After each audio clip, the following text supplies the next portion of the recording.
તખતગઢ સાબરકાંઠા જિલ્લાના હિંમતનગર તાલુકાનું ગામ છે, જેમાં સરકારશ્રીની અનેક યોજનાઓ લાભાર્થીઓ સુધી પહોંચાડવાનું કામ કર્યું છે. લોકોનો સહકાર થકી જ આ જે પણ યોજનાઓ સાર્થક બની છે, એમાં ગામ લોકોનો પણ એટલો જ મોટો સહકાર, ગ્રામસભા હોય કે અન્ય વ્યવસ્થાના ભાગરૂપે જ્યારે પણ જરૂરિયાત ત્યારે ગ્રામ લોકો સાથે મળી લોકોનું માર્ગદર્શન લઈને સાથે મળીને આ યોજનાઓ અમે જે ગામમાં અત્યારે હાલ કાર્યરત કરેલી છે, તેમાં તલાટીશ્રી હોય કે અધિકારીઓ ગણ હોય કે ગામના લોકો સર્વે અને સભ્યશ્રીઓ સાથે મળીને જ આ યોજનાઓ સાર્થક બની છે. જેમાં અત્યારે હાલ તખતગઢ ગ્રામ પંચાયત દ્વારા પીવાનું શુદ્ધ પાણી 24 કલાક મીટર સાથે આપવામાં આવે છે. એટલે જે શરૂઆતના સમયમાં 2 કલાક વારા હતા અને ઇલેક્ટ્રિક મોટરો ચલાવવી પડતી હતી, એ ત્યારે હાલ વગર મોટરે ત્રીજા માળે પાણી પહોંચી જાય છે અને 24 કલાક પંચાયતના નળનું પાણી દરેક વ્યક્તિઓને મળે છે. બીજી 100% ગટર યોજનાઓ જે અત્યારે હાલ કાર્યરત કરેલી છે. અગાઉ વડીલોએ પોતાના ખર્ચે નાખેલી ગટર યોજનાઓ ચાલે છે અને અત્યારે જે ગવર્મેન્ટની યોજનાઓની ગટરના લાભા અમે જે બાકીઓ છે તે ફળિયાઓમાં અત્યારે કાર્યરત કરવામાં આવેલી છે. સાથે સાથે સીસી રોડ, પેવર બ્લોક, અન્ય જગ્યાઓ પર જ્યાં જ્યાં જરૂરિયાત હોય છે ત્યાં અમે સાથે મળી એનું કામ કરતા હોઈએ છીએ.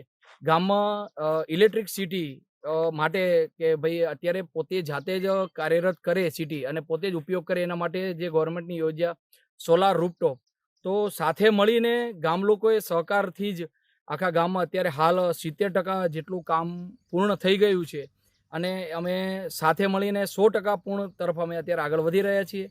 એટલે દરેક ઘર પણ રૂફટોપ છે, એટલે જાતે જ વીજળી ઉત્પન્ન કરી છે અને જાતે જ પોતે વપરાશ કરતા હોય છે. એટલે જે પહેલાં અમુક સમય અમારે જે વોલ્ટેજનો પ્રોબ્લેમ હતો તે પણ દૂર થયો છે. એટલે એના કારણે એક આ પણ યોજના એક સારી સાર્થક બની છે.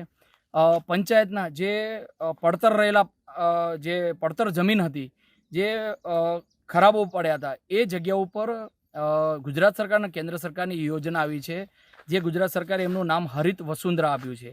જે અત્યારે મારી પાછળની યોજનામાં મનરેગા અંતર્ગત એ વનીકરણ ઊભું કરવામાં આવ્યું છે કે તે જગ્યા ઉપર ખરાબો હોય ત્યાં કને વન વિભાગ દ્વારા વૃક્ષો, એમાં બાગાયત હોય છે, ઔષધિ વૃક્ષો હોય છે અને લાંબા સમય સુધી ટકી શકે એવા વૃક્ષો વન વિભાગ દ્વારા વાવવામાં આવે છે, જેના કારણે એક જંગલ ઊભું થાય છે, જેના કારણે વાતાવરણ પણ સારું બને અને અત્યારે જે અનિયમિતતા થઈ ગઈ છે વરસાદની, તેમાં પણ આપણે સહકાર આપી શકીએ.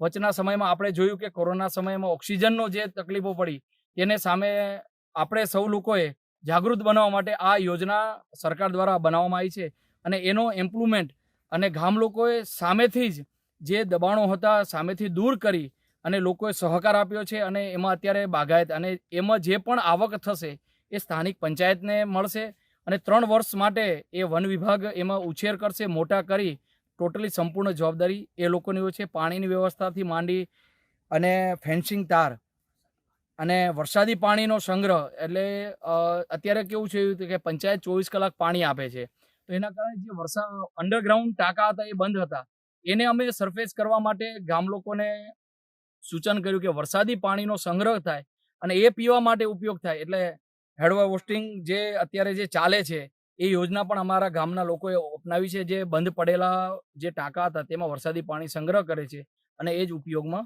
લે છે. એટલે સામૂહિક યોજના અને ગામમાં મહિલા મંડળ દ્વારા સખી મંડળો ચાલે છે, તેમાં અલગ અલગ પ્રકારની વસ્તુઓ બનાવવામાં આવે છે. એટલે પોતે જ બનાવી અને માર્કેટમાં વેચતા હોય છે. પાપડ છે, આપણે શું કહેવાય સોસ બનાવવાનું હોય છે, પછી રાખડીઓ અત્યારે સિઝન આવે છે તો રાખડી બનાવવાનું પણ કામ મહિલા મંડળ દ્વારા કરવામાં આવે છે. એટલે પોતાની સ્વયં જાગૃતિ અને સ્વયં સંચાલિત પોતે આ કામમાં સૌ લોકો જોડાય છે, સહભાગી બની અને ગવર્મેન્ટની જે પણ સ્કીમો છે લોકો સુધી પહોંચે. આયુષ્યમાન કાર્ડ છે, શૈક્ષણિક દ્રષ્ટિએ જોઈએ તો ગામમાં બાલ મંદિરથી માંડી માધ્યમિક પ્રાથમિક શાળાઓ ચાલે છે. ગામમાં આરોગ્યની દ્રષ્ટિએ ગામ લોકોએ સૌ સહકારથી સામૂહિક આરોગ્ય કેન્દ્ર પણ ઉપલબ્ધ કરવામાં આવ્યું છે. એટલે તમામ સુવિધાઓ સાથેનું અમે આ ગામ અમારી અત્યારે ટોટલી વ્યવસ્થા ઊભી કરી છે. જોઈએ તો સિંચાઈ માટે ખેડૂતોનું તો પિયત મંડળી એક બનાવવામાં આવી 2011ની સાલમાં. સ્વખર્ચે અમે અંદાજિત 1.5 કરોડ ખર્ચ ફતેપુરના પમ્પિંગ સ્ટેશનમાંથી, તળાવમાંથી પાણી ઉદ્વહન કરી 3 તળાવ અને ચેક ડેમો ભરીએ છીએ અને ત્યાંથી નજીક લાગતાઓ ખેડૂતો ત્યાં એક સામૂહિક સંપ યોજના બનાવી છે સરકાર પડતર જમીનમાં. તો જે અલગ અલગ ખેડૂતો પોતાના ખેતરમાં બનાવવા જાય તો ખેતીલાયક જમીન ઘટે અને નાનો ખેડૂત એ વસ્તુ બનાવી શકે એમ ન હતો. તો એક સામૂહિક યોજનાથી સદભાવના જાગે, સામૂહિક સહકારથી એ નાના ખેડૂતનું પણ ઉત્થાન થાય એ માટે સાથે મળીને એક સામૂહિક યોજના જે અમે બનાવી છે, જેનાથી નાના ખેડૂત અને મોટા ખેડૂત સાથે મળી અવારનવાર જે ખેતીઓનો ઉપયોગ થતો હોય છે એમાં સૌ માર્ગદર્શન એકબીજાને આપી અને અમારા જ ગામના બીએસસી એગ્રી થયેલા લોકો સાથે પણ સંવાદો કરી અને જે પણ એમાં માર્ગદર્શન જોઈએ ત્યારે એકબીજાનો સંવાદ કરી અને ખેતીનો સારો ઉપયોગ કરે છે. શાકભાજીઓ હોય, બાગાયત છે, પછી અન્ય ફળ, બટાકા છે, મગફળી છે, કપાસ છે અને આવા હરીક અને રવિ સિઝન અમે ઉપયોગ કરી અને અમે સારું કામ અમારા ખેડૂતો દ્વારા કરવામાં આવ્યું છે. અને ચેક ડેમો અમારા બનાવવામાં આવ્યા છે, જેના કારણે ગામનું પાણી ગામમાં અને સીમનું પાણી સીમમાં, એના કારણે રિચાર્જ થવાથી જૂના બોર પણ રિચાર્જિંગો થયા છે. એટલે અટલ ભૂજલ યોજના પણ અંતર્ગત અમારા ગામને પણ આ યોજનાનો લાભ મળ્યો છે.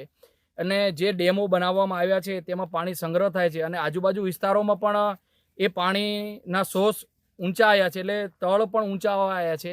એટલે જે પ્રકારે ગામ લોકોનો સહકારથી અત્યારે આજે યોજનાઓ, ચેક ડેમો બનાવ્યા, તળાવો ઊંડા કરવામાં આવ્યા સુજલમ સુફલમ યોજનામાં, એના કારણે વરસાદી પાણીનો શરૂઆતમાં સંગ્રહ થાય છે અને એ ભૂગર્ભમાં ગયા અને એ ભૂગર્ભમાંથી ઉત્પાદન થઈ પાણી અત્યારે બધાના સારા થઈ ગયા છે. અને સામૂહિક યોજનામાં પિયત મંડળીના સભાસદો સાથે મળીને આ બનાવેલી છે અને જેના કારણે ગવર્મેન્ટ એમાં સબસિડી આપે છે લાઇટમાં. તો લાઇટનો દર માત્ર 75 પૈસા યુનિટ છે અને 24 કલાક લાઇટ છે, જ્યોતિગ્રામમાં મળતું હોય છે.